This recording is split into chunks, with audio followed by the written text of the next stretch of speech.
getting a lot of nice gifts from all my many thousands of close personal friends and fans, I might add. That's right. I know it's hard for you people in Texas to realize, but you're looking at the wrestler with probably the most fans of any other wrestler in any part of the country. Now, like I said, I realize that that's hard for you pea-brains down there in Texas to comprehend, because all you're used to seeing is wrestlers like Kerry Von Erich and Kevin Von Erich and Chris Adams and Jeff Jarrett and guys like this who have, I guess, somewhat of a following, but nothing like the amount of fans that I have. See, you people, your problem is you don't recognize true talent and ability when you see it. You're so jealous of the fact that I have this World Heavyweight Championship that you have let that cloud and distort your view of my true ability. You let that completely overshadow the fact that I am, obviously, the greatest wrestler in the world, or I wouldn't have this World Heavyweight Championship. And just because I happen to come down to Texas and beat up on your hometown heroes, your local fair-haired boys down there, you immediately turned against the king. Well, let me tell you something. You didn't want to get on my bandwagon to begin with. Well, now I got no room on my bandwagon for you. That's right. I got plenty of other fans. In my hometown of Memphis, Tennessee, people worship the ground that I walk on. I have my own television show. I had an entire, believe it or not, an entire day. Each year is honored. Jerry Lawler Day in the city of Memphis. May the 9th, every year is Jerry Lawler Day, because that's to commemorate the day that I won the World Heavyweight Championship. And you people, of course, would not know anything about having a true legend in your midst, because the best you've ever had to offer were bums, no-talent idiots like the Von Erichs. Well, let me tell you, I understand why people like the Von Erichs and the Jarretts and the Chris Adams, all of these guys are jealous of a guy like me, because you see, they look at me and they see everything they always dreamed of being, but have never been able to quite accomplish.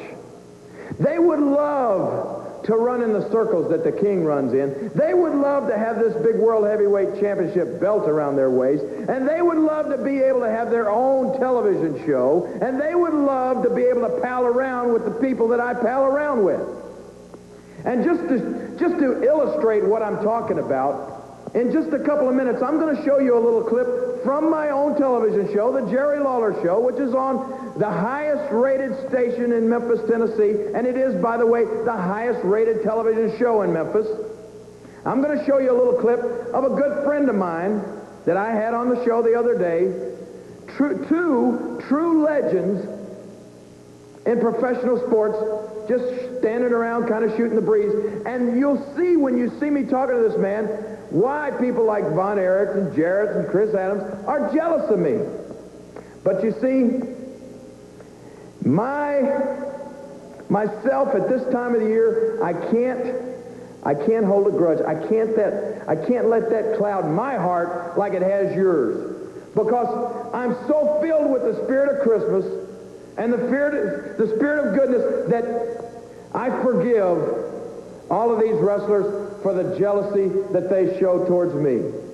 And I'm even going to go so far, simply because it's Christmas, to forgive all of you idiots out there who have said disparaging remarks about me in the past, said awful things. I know that you people have no respect for yourself, but you should have some respect for the little children or the people that are sitting around you, but you don't seem to. You still throw those slurs my way, but because it's Christmas, I'm going to forgive you. And next time that I come to Texas, being the world champion and being your Texas heavyweight champion, I want you people to do what you should do every time I walk into that arena. I want you to fall down on your feet, and I want you to praise the king of wrestling that you're looking at right now, and I will continue my forgiveness, and I may show a little mercy on the next bum that I wrestle down there. Now, what I'm going to do is I'm going to show you this little clip from the Jerry Lawler Show. As I said, two true legends. But before I do, I want to draw your attention to this little piece of artwork I happen to grace you with. It's what Santa Claus does every Christmas. You know, all through the year, the world fills with all sorts of vile things, all sorts of evil, all sorts of filth. So what Santa Claus does, his good deed of the year, on Christmas morning, he gives the whole world a big nice enema. And when he does, he cleans it all out. And when he gives the earth an enema, you know where he sticks the nozzle, don't you? That's right, baby. Right in the state of Texas. Merry Christmas, you idiots, from the king of wrestling. And now take a look at two true legends in professional sports.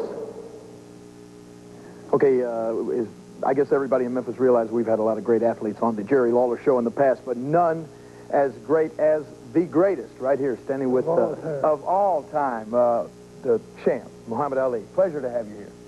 Now, we were talking a little bit before the interview, and you said that you maybe, I was going to try to keep you from shoving me around, but you said you're thinking about maybe entering wrestling a little bit later on or something? I was thinking about it once. I saw this guy, Hulk Hogan. Hulk Hogan, oh, you push over, you take him easy. Different guys talking about how great they are, how pretty they are. That's what they talk too much. They do. I want to get in the business and clean it up. Well, that'd be great. Yeah, let me ask you this. I had heard one time in the past that you said something about you had seen Gorgeous George, and of course he was one of the most, I guess, flamboyant wrestlers, and he was probably the first guy to add showmanship to wrestling. And did you maybe model a little bit or take a little bit from that particular style? Yes, I was a kid in Louisville, Kentucky, right, back in 1957. And I saw this blonde-haired guy talking about, I'm pretty. Yeah. You're lucky I'm in this country town, one-horse town, Louisville, Kentucky. The arena's not full, I won't come out. I killed the ball. I can't leave. I said, he's talking too much. And I went to see if he was really that good. And I saw 20,000 people all booing. I said, that's a good idea. So I started talking, I'm the greatest, I'm the prettiest. I mean, it's the truth, but I just... yeah, okay. And I'm the nephew one like me. I'm fancy and pretty. He talks too much. So they all came to see me at beat.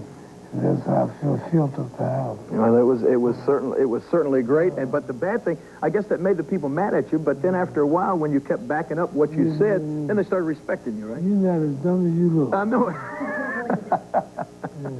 Okay, listen. Let's talk a little bit about, I guess, why you're in Memphis, as a matter of fact. Now, a lot of people, a lot of big-name stars, Elizabeth Taylor and a lot of kind of people like that have come out with colognes in the past. Small stuff, huh? Compared to what Muhammad Ali is going to have, right? Calvin Klein, Old Spice.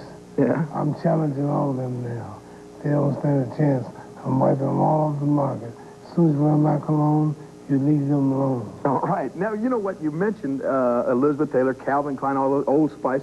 Those names really, I guess they're famous colognes, but they're not known worldwide like the name Muhammad Ali is. Is that right? I say it again, I'm not as dumb as I look, right? That's true. Okay. Yeah, we plan to go to places like Scotland, France, Nigeria, Africa, India. We want to start at home first. Let the word get out around the world. I have some Harlem market. Well, of course, with Christmas time coming up, that would be probably the greatest Christmas gift, wouldn't it? Santa Claus will be wearing it. Okay, Santa Claus will be wearing it. And you can get it right here in Memphis, everybody in this area, at all the Dillard stores. And listen, it's just a pleasure to have you here. What about one prediction about your cologne? It's done been done. It's done been done. I love your show. Oh, boy, here we go. Style, but your face so cheap, don't call me for a while. Okay, thank you so much. A pleasure. Muhammad Ali.